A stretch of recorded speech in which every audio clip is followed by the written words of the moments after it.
बिस्मिल्लाहिर्रहमानिर्रहीम। आज मैं आई हूँ पहले की तरह एक मुस्तैद बेवा माँ के पास। अम्मा जी बहुत ही परेशान। अम्मा जी ने कहा कि हमारी वीडियो बनाए। इनका कहना है कि इनका जो खामद है 7 साल हो गए फौत हो गए हैं। राशन की और इनको मकान का भी वो भी मसला होता है, मकान नहीं है इनका। मजीद पूछते हैं, वो जो इनकी जो कहानी है आपको दस्तान है आपको सब बता देगी। अस्सलाम वालेकुम। अस्सलाम वालेकुम।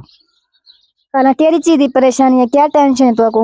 परेशानी है पिछे अद्धा छत होवे, मकान होवे, बेवा वा 7 साल लग गए ने, 7वां साल रोदे अज। फिर पुत्रां दे घर कदी उस घर जानी, कदी उस घर जानी, अपना होवे अपने अंदर ते बह के अपना जो मर्जी करा पई। 5 वक्त नमाज पढ़ छड़नी, कुरान पाक पढ़ छड़नी है। ते छत ते होवे जिथे बंदा बह के ते बंदा पढ़ाई करदा रहिंदा। ना कोई राशन लभदा, ना कुछ भी नहीं लभदा। तो ठीक है बहन भाई, आपने सुन लिया कि खाला जी के कहना है कि हमें राशन की भी बहुत सख्त जरूरत है।